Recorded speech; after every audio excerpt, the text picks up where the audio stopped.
દાહોદ જિલ્લાના ભારતીય જનતા પાર્ટીના મુખ્ય કાર્યાલય કમલમ દાહોદ ખાતે આજે બજેટની વિસ્તૃત જાણકારી અને માહિતી આપતી પ્રેસ કોન્ફરન્સ વડોદરાના ધારાસભ્ય કેયુરભાઈ રોકડિયાના અધ્યક્ષસ્થાને યોજાઈ હતી.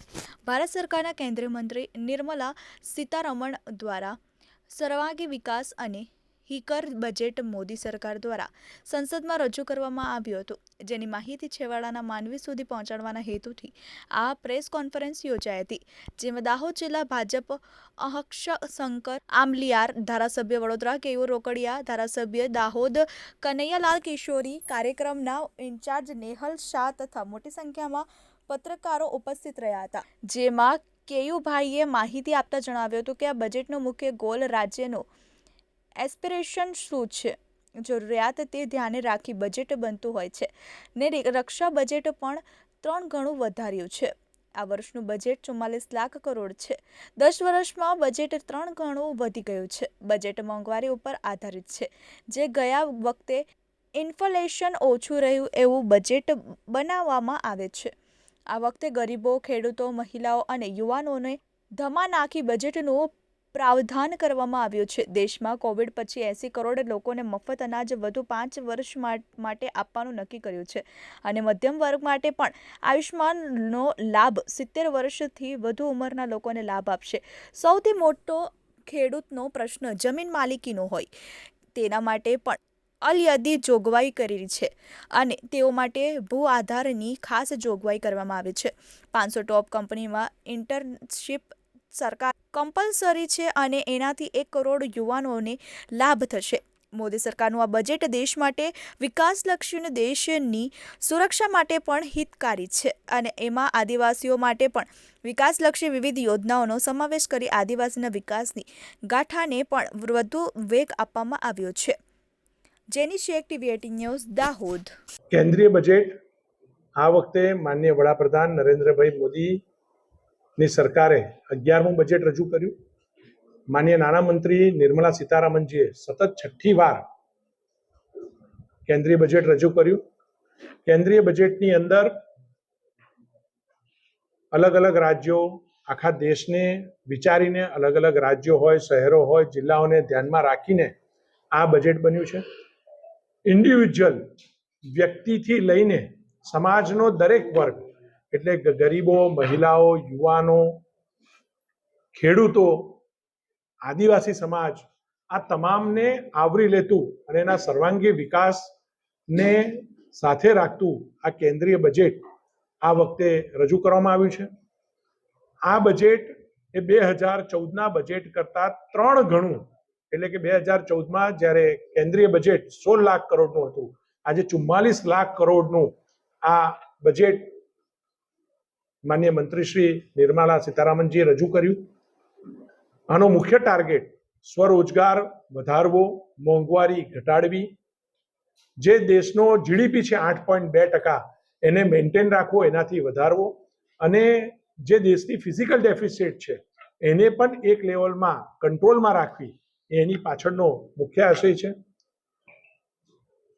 ખેડૂતો માટે જે દાહોદ અને તેના વાત છે એમાં ખેડૂતો માટે પણ જે પ્રમાણે જે ખર્ચ કર્યો હોય એના પર 50% માર્જિન આપીને એમએસપીનો ભાવ સરકારે હાલમાં નક્કી કર્યા. એ પહેલું વચન એ કેન્દ્ર સરકારે પૂરું કર્યું છે. બીજી જે કૃષિની અને બાગાયતી 32 જેટલા પાકોની 109 જેટલી જાતો આગામી વર્ષમાં બહાર પાડવામાં આવશે, જે ક્રોપ રેઝિલિયન્ટ ક્રોપ હશે, એટલે કે જે આબોહવાને અનુકૂળ અને વધુ ઉપજ આપનાર ક્રોપ હશે. આગામી સમયની અંદર 2 વર્ષમાં 1 કરોડ કિસાનોને પ્રાકૃતિક ખેતી તરફ વાળવાનું પણ ટાર્ગેટ આ બજેટમાં લેવાયું છે. દરેક ક્લસ્ટર વાઇઝ શાકભાજીના કેન્દ્રો ઊભા કરવા, એનું પણ ટાર્ગેટ આ બજેટમાં લેવાયું છે. જે તેલીબિયા કહેવાય, મગફળી, સોયાબીન, સરસવ અને સૂર્યમુખી, તલ, આ બધાનો પણ સંગ્રહ શક્તિ વધે અને દેશ આ વિષયમાં પણ આત્મનિર્ભર બને, એનું પણ આ બજેટની અંદર સ્પેશિયલ પ્રાવધાન કરવામાં આવ્યું છે. ખેડૂતો માટે સૌથી મોટો પ્રશ્ન એ તેની જમીનની માલિકીનો હોય છે. ત્યારે જમીનની માલિકીના એટલે લેન્ડ રેકોર્ડ દુરસ્થ થાય ભૂ આધાર એટલે કે પ્લોટ યુનિટ આઈડેન્ટિફિકેશન નંબર ભૂ આધારનું ઇન્ટ્રોડ્યુસ આ બજેટની અંદર કરાયું છે. ખેડૂતની રજિસ્ટ્રી, વર્તમાન માલિકી એ તેને લાંબા ગાળાના અને જે ભૂમાફિયાઓ એમની જમીન પચાવતા હોય છે એની સામે રક્ષણ આપશે. કોર્ટના કેસો ઓછા થાય, તેનો ઝડપથી નિકાલ આવે એ વિષયની અંદર પણ એનો મોટો લાભ ખેડૂતોને મળવા જઈ રહ્યો છે.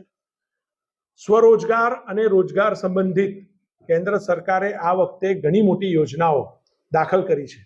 એમાં પહેલીવાર જે યુવાનો નોકરી મેળવશે એ નોકરી મેળવતા યુવાનોને એમના પ્રોવિડન્ટ ફંડ એટલે ઈપીએફઓ ની અંદર 15,003 ભાગની અંદર એ કેન્દ્ર સરકાર આપવા જઈ રહી છે. કેટલાક યુવાનો જે ભણીને બહાર આવે છે પણ મોટી કંપનીમાં ઇન્ટર્નશિપ કરી શકતા નથી, તો પહેલી વાર કેન્દ્ર સરકાર દ્વારા ખાનગી ક્ષેત્રની 500 ટોપ લિસ્ટેડ કંપનીઓ, એમાં રિલાયન્સ જૂથ હોય, ટાટા ગ્રુપ હોય, અદાણી ગ્રુપ હોય, કોઈ પણ પ્રકારના જૂથ હોય, એની અંદર ઇન્ટર્નશિપ માટેનું પ્રોત્સાહન એ કેન્દ્ર સરકાર આપવા જઈ રહી છે.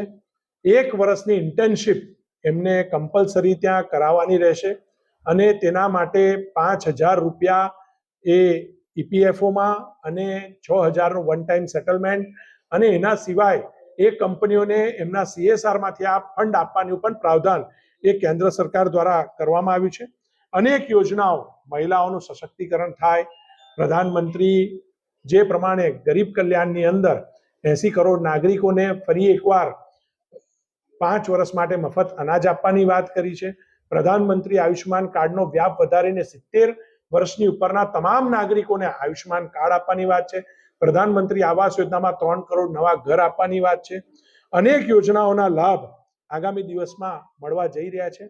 આદિવાસી ક્ષેત્રના ઉત્થાન માટે, ત્યાંના રહેવાસીઓ એના આર્થિક અને સામાજિક કલ્યાણ માટે પ્રધાનમંત્રી આદિવાસી ઉન્નત ગ્રામ યોજના પણ સરકાર લાવી છે, જેમાં 63,000 ગામોને આવરીને 5 કરોડ જેટલા આદિવાસી નાગરિકોનું જીવન ધોરણ બદલવાનું કામ એ સરકાર કરવા જઈ રહી છે.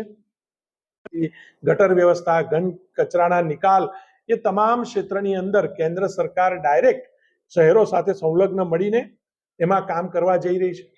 ઇન્ડિવિજ્યુઅલ બેનિફિટના ભાગરૂપ જે ટેક્સ સ્લેબમાં ફેરફાર કરવામાં આવ્યો છે, 8 કરોડ દેશના ટેક્સ નાગરિકોને 17,500 રૂપિયાનો લાભ આપવાનું કામ એ કેન્દ્ર સરકારે કર્યું છે.